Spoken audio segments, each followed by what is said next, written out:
The royal household has revealed just how severely the effects of the coronavirus pandemic have hit its finances.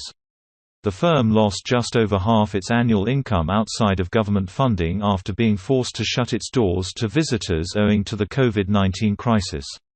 During the 2019-2020 financial year, the palace's income was £20.2 million. This was reduced to £9.4 million, a 53% loss, during the financial year that just ended.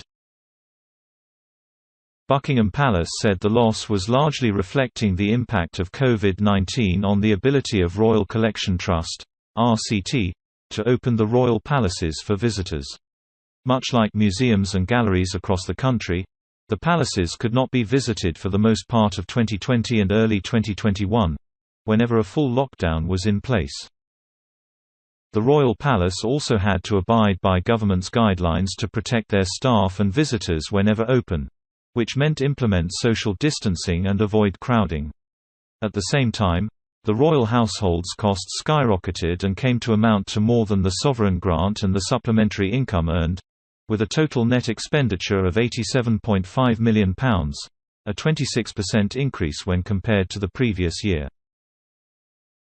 Buckingham Palace said, "This was driven by significant increase in spending, £17.6 million, an increase of 83%, on the reservicing of Buckingham Palace."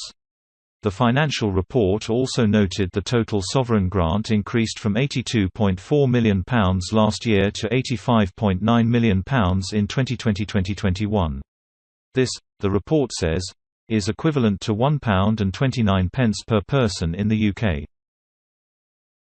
It also read, the £85.9 million is made up of a core grant of £51.5 million which funds official travel, property maintenance and the operating costs of the Queen's household, and an additional dedicated amount for reservicing of £34.4 million.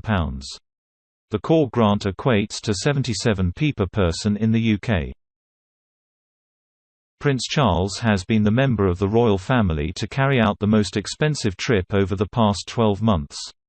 In October, he travelled to Kuwait to pay condolences to Sheikh Nawaf Al Ahmad, following the death of Sheikh Sabah Al Ahmad Al Sabah.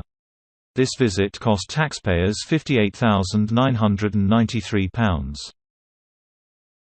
The second most expensive official journey undertaken in 2020 by senior royals was the Cambridge's Royal Train Tour.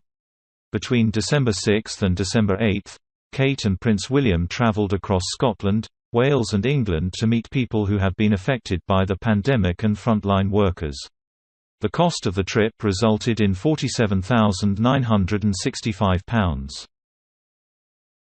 The Financial Review also included £2.4 million paid into the sovereign grant by Meghan and Prince Harry last summer. The Duke and Duchess of Sussex announced in January 2020 their intention to repay the cost for the renovation works at their home in Windsor, Frogmore Cottage. It is believed their payment also covered the lease of the 5-bedroom cottage, set to expire on March 31, 2022. This unexpected payment has been described as a good deal for taxpayers by senior sources, as it prevented the royal household from dipping further into its savings. Sir Michael Stevens, Keeper of the Privy Purse, said, "We will not be going into the detail of the commercial arrangement for the Duke and Duchess of Sussex's use of the house, but please remember the payment covers all their current obligations. We are confident that it represents a good outcome for the sovereign grant. The return on investment in the refurbished property has been determined with reference to independent property specialists and the accounting treatment signed off by Her Majesty's Treasury and the National Audit Office." Reflecting on the months since the pandemic started, Sir Michael also said, "The majority of the year was impacted by the precautions necessary as the impact of COVID-19 set in. Plans had to change and Her Majesty's programme, supported by her family, had to react." The royal family embraced new technology with a virtual meeting with the Princess Royal and the Carers Trust being the first virtual engagement undertaken by Her Majesty. More virtual engagements followed as well as a small number of physical engagements and 2 addresses to the nation and the knighting of Captain Sir Tom Moore in the quadrangle at Windsor Castle.